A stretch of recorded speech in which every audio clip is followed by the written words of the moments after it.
Hello, Chris here with another episode of the Make It podcast, and this is another Sunday special. We took audio from a panel at the recent Swift Summit, and the subject of the panel is the Bechdel test. And if you don't know what that is when two women in a film or television show are speaking, and the subject is not a man.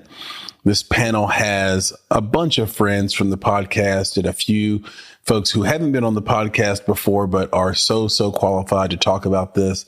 It is hosted and led by actress and social media extraordinaire and actually multi-hyphenate Elisabeth Donaldson, who has been on the podcast in the past. It also has as panelists Vicki Yates from News Channel 5. She's a 6-time Emmy Award winner. In addition to Vicki, we have Tammy Hyler. She's the CEO and founder of Smashville Entertainment. And last but certainly not least, we have friends of the podcast and two-time guests, Katie Amond and Sarah Zanotti. Katie is a filmmaker and writer. Sarah is a wonderful actress and writer, and the two of them head up As If Productions. So, without further ado, I hope you enjoy this wide-ranging panel with an amazing crew of female filmmakers and creators. We'll be back on Tuesday with our regular episode drops. So until then, enjoy.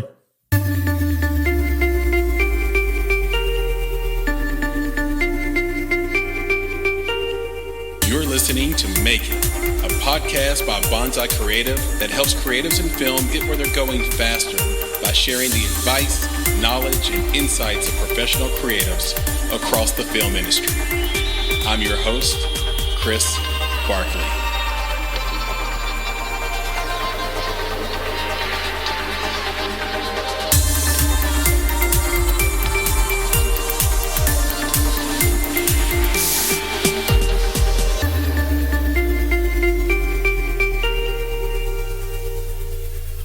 Welcome to the panel. We're going to be discussing the Bechdel test today. We have some really incredible women in film. So why don't we start who you are? Do you want me to start? Yeah. Okay.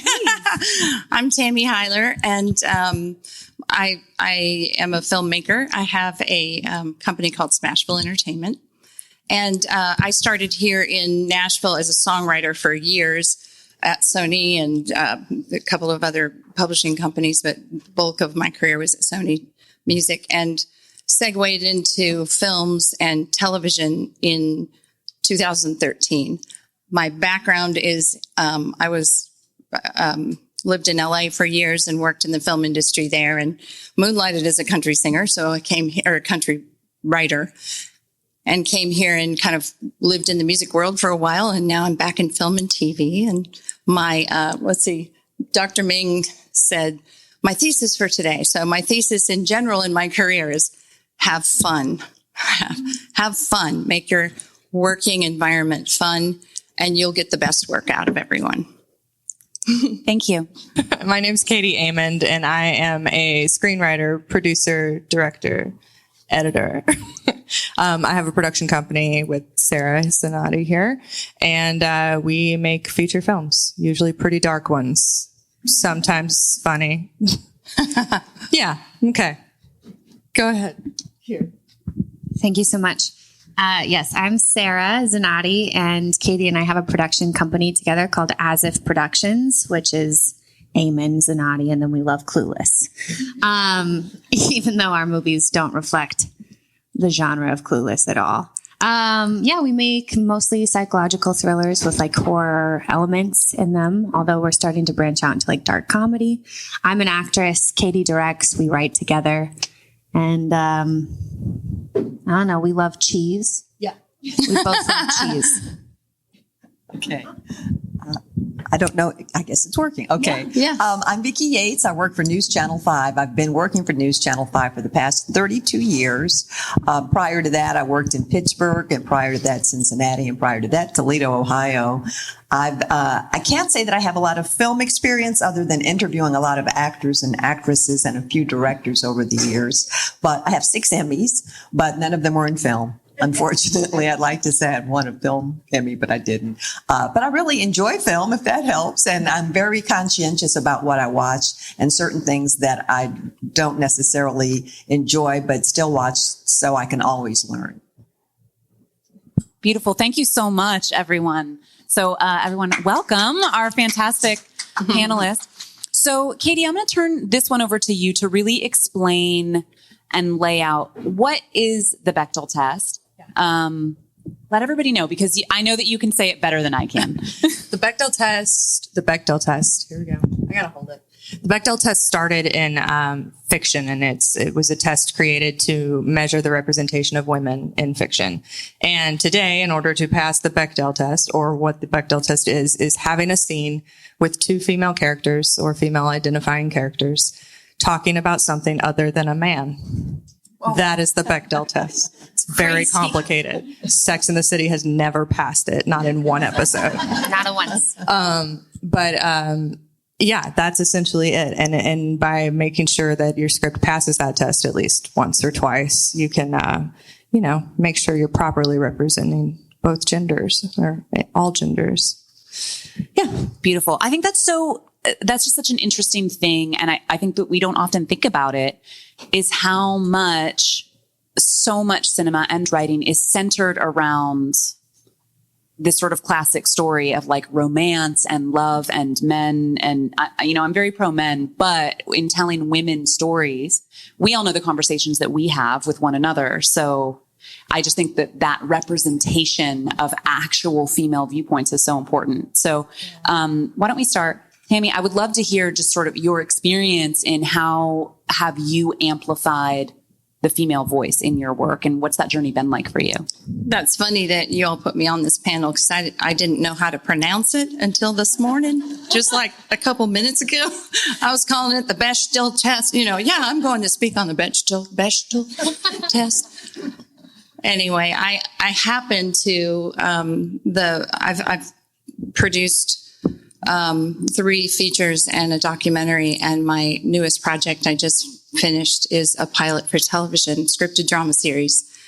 And funny enough, it was born out of a song that I wrote a while back. It's called Way Back in the Woods. And funny enough, it's about 4 young sisters raised in the woods of the backwoods of Tennessee, never seen an iPhone, never seen a car, completely off grid. And from 15 years old on down to 9 years old, they were abandoned by their parents and left completely alone to survive by themselves, running the family moonshine business. So our story is literally female-driven, strength, survival, and sisterhood. So it's kind of encapsulates that whole thing. And they don't really know men yet, so there's not a whole lot of conversations about men in the first episode anyway. So I'm really, really happy to be, we finished the pilot. We ran it through the film festival season of 2021. We won 11 awards, and my agent in CAA right now is pitching it, our first pitch. So we're sitting right now at A&E Studios, and they're looking at it. So say a prayer for us. Now, Katie, so with you, I'm, obviously you're a dear friend of mine. I'm super familiar with your work, and I've directed Elisabeth. She's awesome. She's an incredible director. If you ever have a chance to work with her, you are incredibly lucky. She's amazing. And if you have a chance to be her friend, you're even more blessed. She's an incredible friend. And also that sort of dovetails into, I have observed about your work, and also in knowing you and knowing the kind of friend you are, and seeing how important and how much you really represent female relationships and female friendships, even, starting with your the first film that I saw, 5 Women in the End, and, moving on, we did Rattled, and all of this is about, these female relationships. And interestingly, in Faye, it's literally a woman's relationship with herself. How did you Was that something that was always intentional for you, or was it just natural for you? I'm just interested in how you got to that place as a writer. In my writing, I think I've always written either two things: female-driven comedies or like dramedies. Because I grew up on like Steel Magnolias, Thelma and Louise, Terms of Endearment, Beaches, all those like great, funny women, and then you just cry your eyes out at the end. Those are my favorite. And like I kind of missed that genre; it just disappeared. But I write a lot of that, and then I started bringing in darker elements. I've also always written horror films, which is one genre that has pretty much always had a female lead. Almost always. But yeah, I think just the foundation of having or surrounding yourself with strong women is something that's just, it's very grounded in me. And I think those relationships are important because if your actual like life relationship falls apart, what do you fall back on? It's like something that you have to like maintain and surround yourself with. And it's really healthy to also just, talk about broader topics like God or empathy or yoga. You're really into yoga. super into it. Sarah's killing it in the streets. And then Sarah, for you as an actress perspective, obviously you guys just released Faye. What was that? That was like last week. Faye is available. Faye is available on digital and VOD. It's America's first one-woman movie. And it's the first horror film to ever star one actress. And it's just Sarah for 83 minutes. So. 86 minutes. Nice. Yeah. 86 minutes of me. And it's incredible. If you haven't seen it, really do take advantage. It's an absolutely, the two of them wrote this together. They're incredible writers. It really blends together horror and drama and emotion, empathy and comedy. And it's a wonderful watch beyond being, very innovative and one of a kind. Sarah, for you, what was that experience like? It's sort of like the ultimate Bechdel test when you're doing a performance and it's just you. But I do feel like to a large degree in Faye, you do experience a relationship. There is a relationship. And I think that we're all familiar with the relationship that you have with yourself. And that is a real thing. So what was that like for you as both a writer, because you developed, you wrote the script and then acting in it? How did you, just tell us about it. It was a great experience to be able to play a female character who is not always likable. And I think that kind of, it feeds into this whole idea of the Bechdel test is about two women not talking about a man, which, would have blown people's minds back in the day. They're like, wait a second, what else are they going to talk about? But I think a lot of times women, the way that they've been depicted in film, and their narratives have been centered around them being likable and talking about men. And there's just so many other topics that are interesting and ways that we can show women on film and the things that they think about and dive into. And like the presentation we just watched with Dr. Wang, it's women know how to express emotion in a way that is super nuanced and interesting. And so playing Faye, who's going through the 5 stages of grief, I got to just bear it all. And even though, a part of the Bechdel test is 2 women speaking about something other than a man, and obviously it's only me, but there are conversations that Faye has on the phone with like her mom or her publicist where she's literally just spinning out and pondering questions like whether or not she's a good person.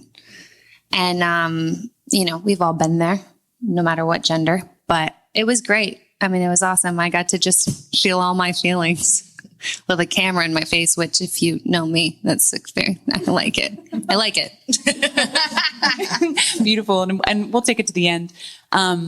So I'm very interested in just your experience at being in the field of news for so long. I also know your daughter. It just dawned on me that you're Tori's mom, and I was like, oh my gosh, like this is so exciting.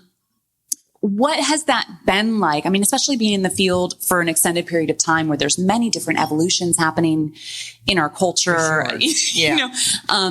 And being a woman and having that female voice. Tell us a little bit more about that. I think being a woman in TV news, since I've been in TV news, which has been truthfully, I started in college, so it's been at least 40 years that I've been doing this. So I've seen all kinds of things happen over the years. I remember working at a radio station and we were automated, which meant you had to put these big reels on and push a button and they'd come on. Anyway, I remember the general manager telling me, he said, whatever you do, don't play two women back to back songs. And I'm like, why not? He said, because nobody wants to hear two women singing. And I remember thinking, what? So little things like that would happen. And being in TV news, if you were a meteorologist at the time, you were a weather girl. He was the weather man or he was the meteorologist, but you're the weather girl. And even then, when I was much younger, it just didn't ring true to me because I was raised in a very strong female. It wasn't female driven, but my mother and my father were equal, and they made sure that we knew that women had their as many rights as anybody else. So for me, it was kind of like, And speaking of film, though, I remember one of the first films I saw, and this is really going to date me. I don't know if anybody's even heard of this movie. It was called Imitation of Life. Okay, there we go. Yeah, me too. We're all together. It was a great movie. But in that movie, because I wasn't really sure what the Bechdel test was either, but I remember at that time, it was a story of two women who came from two completely different lifestyles, but they came together to accomplish something. And I remember thinking, that's great. There was a man in it, but he was sort of like, nobody was really paying a lot of attention to him. He was just kind of thrown in every now and then. But I just thought, this is wonderful. Two women doing something. It had a sad ending. And I understand because I looked it up. I read it just yesterday that Beyonce is now going to produce a new version of it with Zendaya as one of the main characters. So that should really be something special. But it's just that when you're in news, a lot of times you couldn't do the hard news stories because they didn't think you could do them. You couldn't handle them. We can't send you out on this, but we'll send you out on, they're planting pansies, in the, at the Capitol. You can go do that story. And at the time, I just wanted the experience. So whatever they told me, I'd have gone out and done just about anything. But after a certain point, you say, you know what? I can do more than this. And if I have to fight you and come into your office every single day to do it, that's what I'm going to do. And that is what I did. And you have to do it for others too. So when they come along, you guide them, because a lot of times when they come in, they're young and they don't know. Like, I don't know. I don't want to offend anybody. Offend. If you have to offend, offend. Because if you don't, you'll never get anywhere. So it's sort of, I'm sure it's sort of like the movies used to be where you had to, follow a certain thing. I think about, because they've been talking about Kim Kardashian and the Marilyn Monroe dress. I wonder what Marilyn Monroe had to go through to get to where she was. I'm just sure that the things that she did, we probably wouldn't even believe. Yeah. Thankfully, it's not that bad now, but it's something that still permeates. You have to kind of fight for what you want. And if you're a woman, you have to fight harder. Beautiful. Thank you so much. I wanted to open this question up to anyone who wanted to contribute. Hopefully all of you will want to contribute. This is something that my mom and I talk about a lot and that I think about a lot, that we don't really think about. Women didn't have certain rights, or women weren't seen as more than sort of an accessory to a man, up until kind of recently. And it wasn't until the 70s that you could have your own bank account as a woman. It wasn't really until, the 50s, 60s, and 70s that women started really getting out into the workforce en masse, et cetera, et cetera. So I'm curious as to your viewpoint on the importance of representation of women's issues and women's stories in all spaces, whether it's news or film or writing.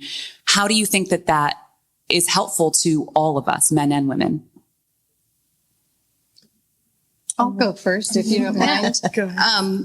I've had to deal with this in not only the film business now since, 2013, and then before from 82 till 92 till I moved here. But then that whole time in between in the country music industry as a, I've been blessed to have hits in the country music world. But, as a woman fighting that whole thing in the music business, so the good old boys, it's rough. It's very rough. And it's the same in the TV and film industry. I think right at this moment, we have an easier time because people, all they want is female driven things right now. It's kind of that woke moment, thank God, that we need more women and inclusion in our pieces. But for a long time, and back to the music part, we weren't allowed, we've been fighting freaking hard to get women heard on radio, because all of a sudden, out of nowhere, we went from the queens of country music, Reba, Trisha, Pam Tillis, Patty Loveless. They were just as much on the chart as the men were. They were dropped. There was not a woman on the chart for years, and barely, Reba and Miranda survived. So we've been fighting really hard for that, and we're making headway now again in country music to get them back on the radio, because you cut out women, you cut out more than half of the country music audience. You really do. So in film and television, it's so important. I mean, I missed that. That's my favorite genre, the, laugh till you cry and then laugh again. But the whole world misses those stories if you don't tell the women's side. And they don't all have to be rom-coms, but men really do want to hear women's stories, whether they admit it or not. He's back there going, Thank you for that.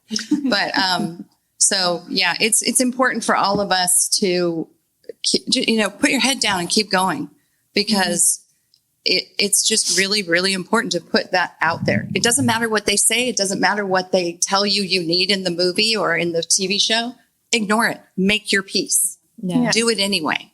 And just let the audience decide, because at the end of the day, the people who watch or listen are going to decide what's a hit.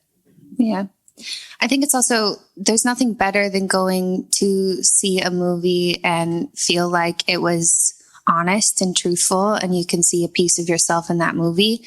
And if we aren't being bold and, like Vicki said, even being brave enough to offend, but if it's the truth, if it's your truth and it's your story, then chances are maybe it's somebody else's story. And I just think it's important that we be vulnerable in that way, that we be just kind of brutally honest with how we feel and how we want to represent that, especially in media, in film, because that's where people go to see that. I mean, sometimes we don't even get the chance to really know how we're feeling until we see it in front of us on a screen, and we're like, oh gosh, I feel really understood right now. So super important. So to go back to what you said about, like, it started in the 70s, because in the 60s, in the 50s and up into the 60s, like, women would wake up in perfect makeup. It would be like Doris Day and Rosemary Clooney and all of this. But then in the 70s, that's when you got like Shelley Duvall and Ellen Burstyn and these women that show themselves, and they get angry and they cry and they get ugly. And it's the kind of performances that just punch you in the gut and you can't stop talking about it. And then, I think that it's just so incredibly important to, when you write characters, just to ask those questions. Like, am I portraying this person as a person with feelings, and what's her goal and what's the situation, and how is this going to affect it? Like, single single women are really interesting characters, you know, because it's like, especially if you're trying to pass the Bechdel test. Like one of my all-time favorite movies is called Alice Doesn't Live Here Anymore. It's one of Martin Scorsese's early films back in his formative years. And it's literally about a widow who loses her husband and then hits the road with her child trying to just find herself again. And it's hilarious and it's heartbreaking and it's awesome. And I personally, like, my favorite character pieces they involve both genders, and it's just, now I'm just talking in a circle, but it's important. And I also want to say that there's a tool out there, if for screenwriters anyway. We write on a software called Writer Duet, which is pretty much taken the place of Final Draft, and it's free. And there's a script analysis tool that tells you how many times your script passes the Bechdel test. Uh-huh. It's in the software. Yeah. So Writer Duet. Writer Duet. Anyone else? It also tells you like how many lines your character has. So, you know, if anybody has more lines than me, I'm like, well, I'm not kidding, but this is why I absolutely love you. We discovered like the last movie we made is the only script we've written that doesn't pass the Bechdel test. Oh, yeah. What's it about? It's about a woman who loses her mind because of a man. And this is a lesson for all of us. Yeah. No, I'm just kidding. She couldn't pass the Bechdel test. It's called The Unraveling. Let me ask you this. One of the movies that I was considering for the Bechdel test, and you can tell me because you'll know more than I will, Mean Girls, would that be, because the men seemed like they were secondary. It was more the girls who were like going at each other or talking to each other. And I thought that would pass. Yeah, it passes. And it doesn't have to be the entire movie. Like, you can talk about men in the movie. Like, one of my favorite movies that passes it with flying colors is How to Lose a Guy in 10 Days. Like, those women talk about politics and food and stuff, you know, like any scene with friends, they're like really just, when she takes the bite of the burger, it makes me want a burger every time. I want one now. Yeah. Awesome. Thank you so much, you guys. Okay, so maybe some of you have seen this video if you're on TikTok. Maybe some of you guys aren't on TikTok. But hopefully some of you will remember there was this girl who wrote a song about they sent a woman to space. I feel like you've seen this, Nicole. They sent a woman to space for like 2 days, some very short period of time, and they sent her to space with like 150 tampons. Because nobody knew, like literally the men were like, we don't know how many tampons a woman needs. 2 days, 150 tampons.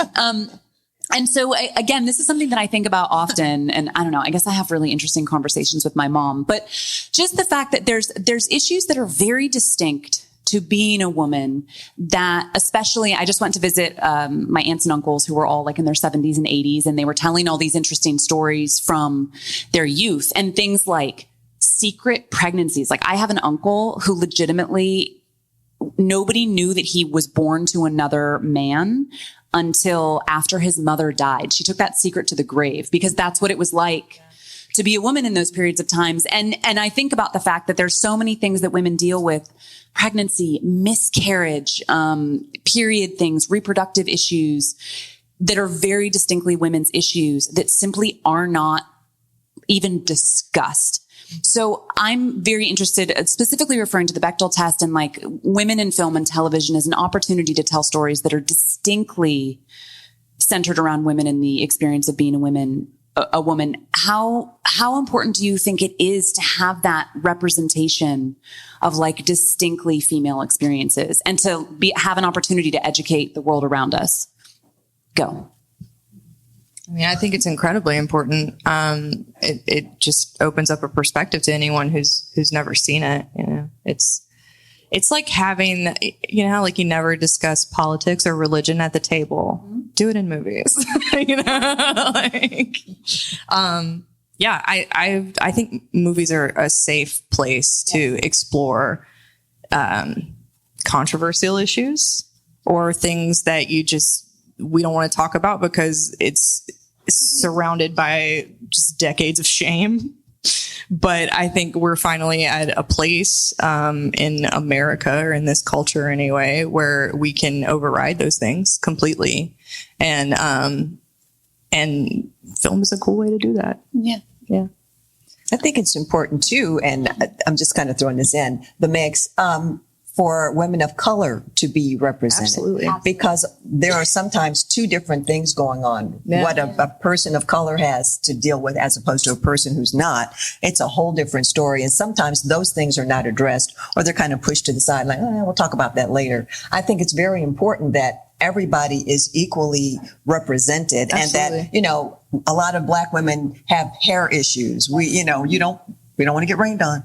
I'm just being honest. Don't let it rain. But those are things that we don't really talk about because it's not important to the white audience that we've got these issues, or that we're seen as less than. That's very something that we all have to kind of deal with. And that's something, even me going through TV news, climbing, my way up to the ladder or whatever, I had to kind of sometimes say, hey, this is me. I'm an African American. You need to listen to me when I'm talking about this, because a lot of times, I'll just make it real quick. A lot of times we'd be doing stories involving people of color and they would get the story all wrong. And I'm like, no, you don't understand. This is why he did that, or this is why they said this. Mm-hmm. And every now and then you get a news director who is very open-minded and say, oh, okay, well, I didn't. Well, tell me more about that. And that's what you want. You want to be represented. And I think that's the same in film. I want to be represented. I want my daughter to be represented. Absolutely. I think it's absolutely critical. I think, and I don't think you have to breeze over that really quickly, especially on the subject of race. I remember I had two friends, two Black friends, and we were going to go to the waterfalls on a hike. And they were like, thank you so much for inviting us, Elisabeth, because to be honest, it's something that we would never do alone. And it really hit me so hard that as a white person, that was like never something I even right. I never had to worry about a hate crime on a hike. Sure.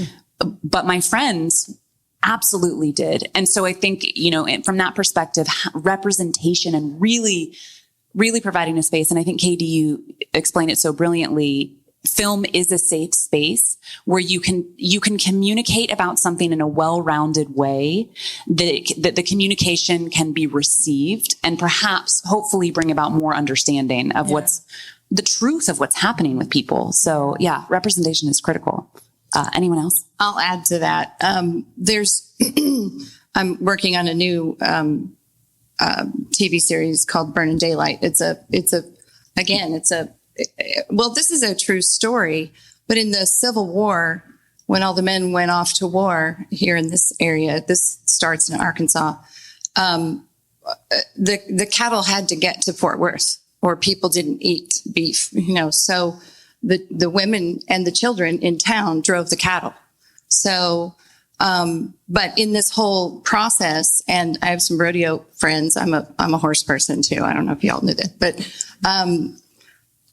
I have a friend, in East Texas, we're representing Black American cowboys because when when normal people think of the American cowboy, they automatically associate that with white guys, white cowboys, and that's it. John Wayne. Yeah. And that's great, but it's not all of it. Some of the best cowboys and horsemen in East Texas were Black men. And they were the best rodeo competitors. They were the top then. And so we were writing that into the story as well, because it's really important. We can't forget that. Why is that not in there? Why, in all the Westerns they made, why is that not represented? So anyway. Thank you so much.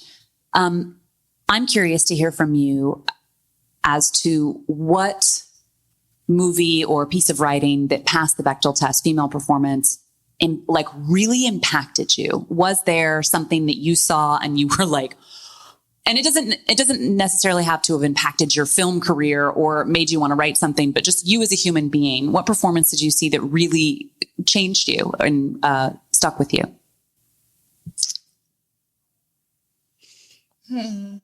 Okay. I mean, Katie and I are horror fans and we love The Exorcist. Ellen Burstyn's performance in The Exorcist was pretty phenomenal. A mother being terrified of losing, or her daughter losing her soul, essentially. Yeah. It's really a love story between the mom and the daughter. And,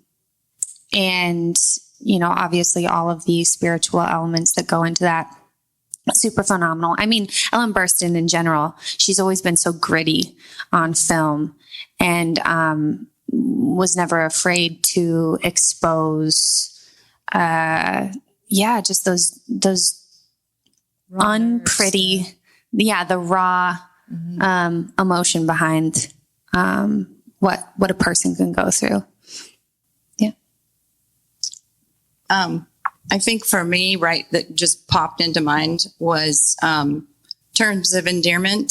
Do y'all remember that movie? With that scene when, well, there's so many scenes, but when Shirley MacLaine, who is my mom, by the way, not really, my mom is.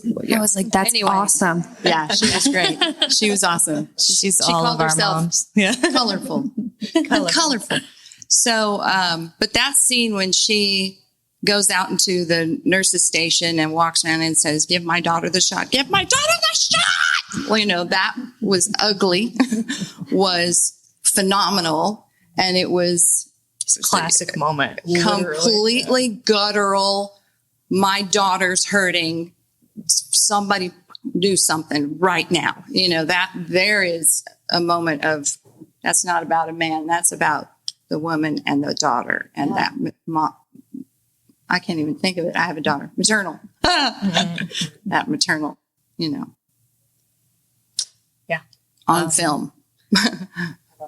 Yeah, the Exorcist is definitely one of them. Yes. Thelma and Louise is a big one for me. Huge.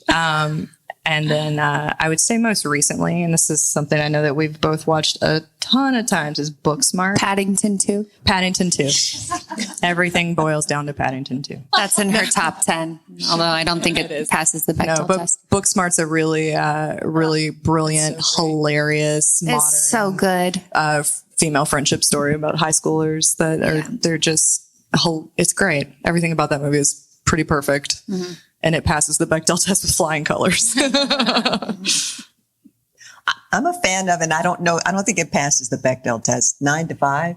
Oh, I love that. Oh, yeah. I just love their camaraderie between the three of them. And I know there was a guy involved. I think he was the boss, and he was involved. But I just thought that they just gelled so well together that it was just. Well, their commonality in that was the unfair treatment at work. So, you know, it's like an honorary Bechdel test.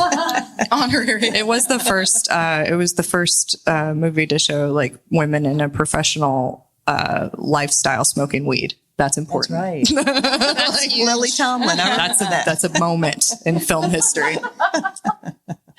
Thank you all so much. Country music was represented. Awesome. So I guess what, to kind of, as we move towards the end, what advice do you all have? I mean, obviously all of you are strong women, strong creative women who have really made a road for yourself and created something. What is your advice to everyone out here in the audience on, how to really push further with themselves? Okay. I would just say that every story is important. And so if there's something that you feel really passionate about and you want to put it on paper and then hopefully eventually on screen, to just, take off all of the layers and let it be as truthful as you can possibly make it without thinking about maybe, I'm not great at this because she's like, Sarah, we have to make our movies palatable for people to consume. And I'm like, yeah, but everybody dies. Everybody dies. That's the end. But I would say writing your story as truthful as you can and not necessarily worrying about whether or not how it's going to be received or how people feel about it. Because, hopefully, like I said before, if somebody's watching that film and that's also a part of their experience, then I mean, that's the goal. We want to make films that bring people together and connect them and make people feel understood and represented. And so the chances are, if you're feeling something and you're passionate about it, then somebody else is probably going to love it. It might be their exorcist. You know what I mean? Yeah, I would say I'm going to speak more for like a writing perspective as well. Like, so tell your stories. And if there's something in there that you want to explore, like you want to write a female character better, let a woman read it. You want to write a person of color, let a person of color read your script and tell you their perspective. Same thing if you're writing a story about a gay character, perhaps run it by a gay person, or like there's a lot of stories that we can tell, and there are ways to incorporate just richer storytelling through the collaboration process as well. I'll touch on that. Being a co-writer for a long time in the music business, that is gold, because I love co-writing. I don't like to write by myself because look at the chemistry you two have. Obviously, it's beautiful. And when you're a songwriter, you find those 2 or 3 people that you finish each other's sentences. And when you find that, you stick with them. But then again, if I have anything to touch on with songwriting, and I bring that into screenwriting now, because as songwriters, if there's any of those in the room that are songwriters and film and TV writers, we've written hundreds and hundreds, sometimes some of us thousands of songs, sometimes 2 a day for our publishing companies, that our goal is to, in 3.5 minutes. So it's not like writing a screenplay or, thank God, a drama series or a movie where you're dancing in the meadow. In 3.5 minutes, your goal is to tell a story that people can relate to, hopefully, reach into their heart, pull it out, and either throw it up in the air in jubilation or stomp on it and make them feel. And you want to do that with a great hook. Your goal is to write things in a way that have never been said. So I sort of, in my mind, bring that to screenwriting and scenes, because what do we all remember from Jerry Maguire?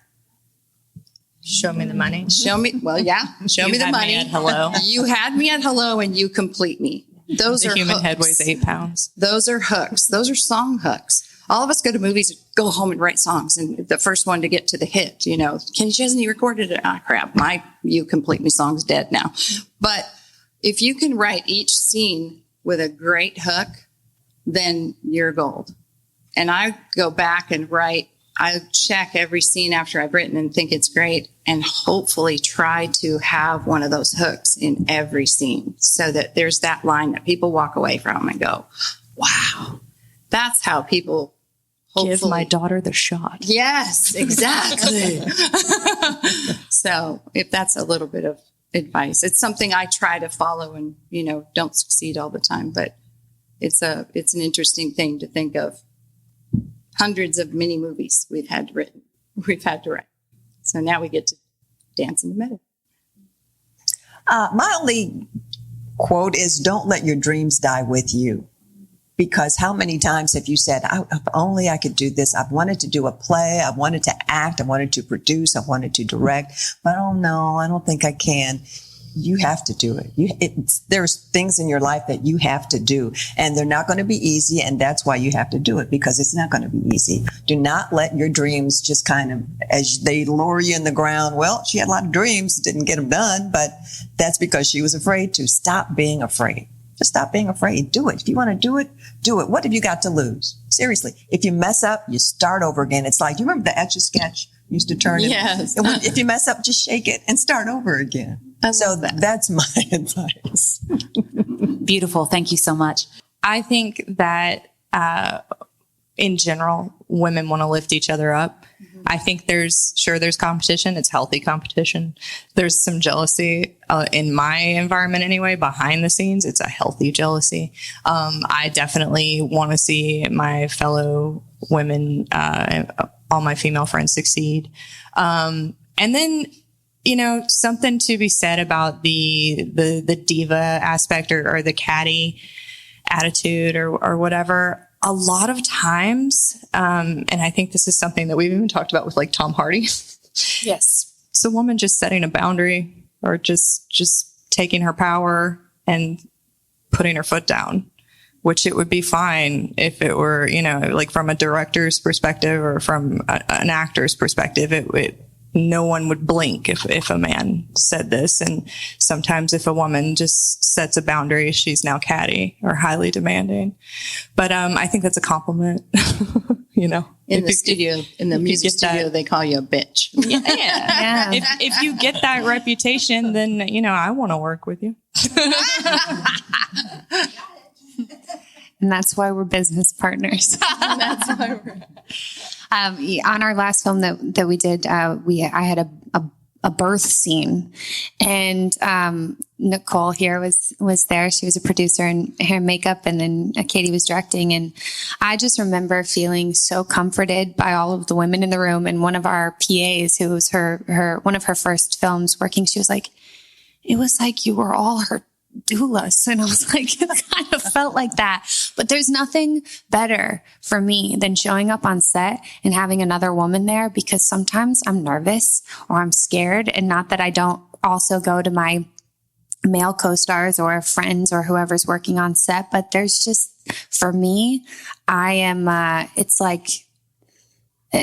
don't know. There's nothing more comforting for me than showing up. And I don't, the women that we've been lucky enough to surround ourselves with have been nothing but supportive and have met me in the deep end when I feel like I'm drowning. There's an innate nurturing sense to most women, like the maternal thing or whatever, like if a kid is lost, they go find a woman. Katie has held me like a baby multiple times. But yeah, and a huge part of just of working together, a lot, just the culture's changing. We're still answering this question about catty women, but I'm like, is it time for us to wrap it up? Cool. All right.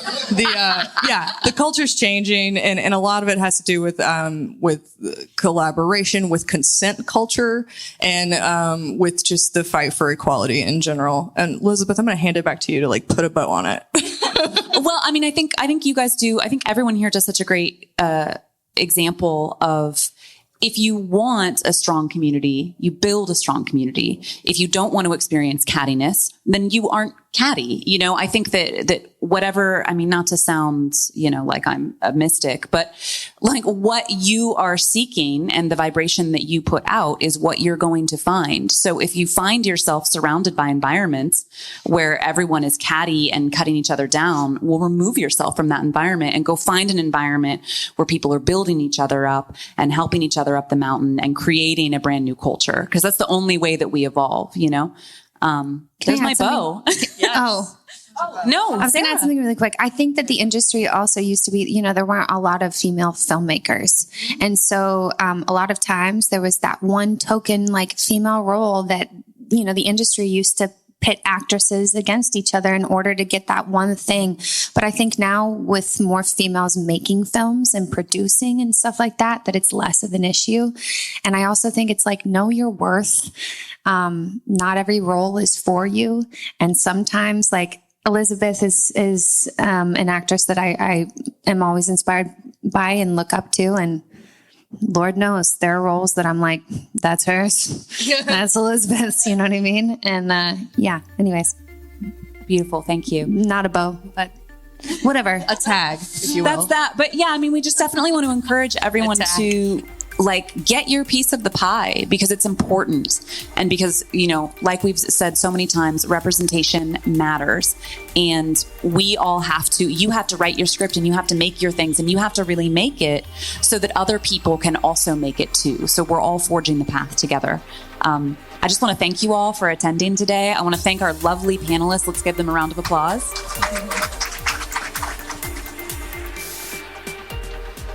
You've been listening to the Make It podcast. To find out more information about this week's topics, including links to relevant blog posts, projects, and indie creatives, please visit our website at www.bonsai.film.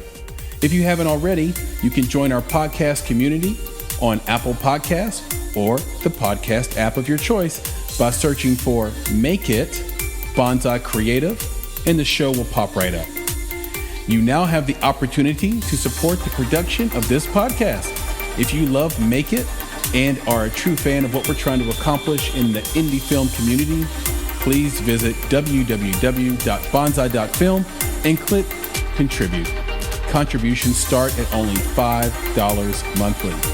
You can follow us on Instagram and Twitter at _Bonsai Creative and on Facebook by searching for Bonsai Creative.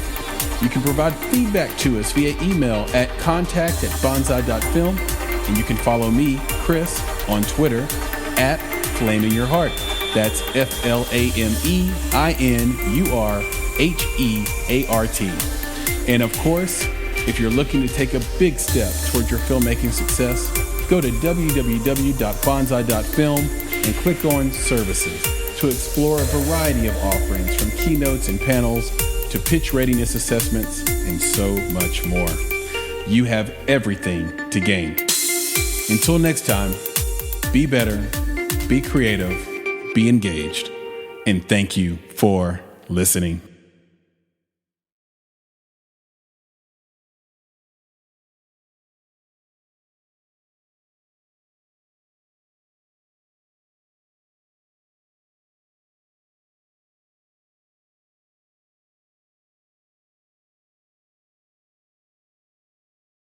Tastemakers in the watch game like Gear Patrol have called their ceramic watch material almost magical and deemed their adventure-ready Cali Diver Automatic GMT the best sub-$500 dive watch, full stop.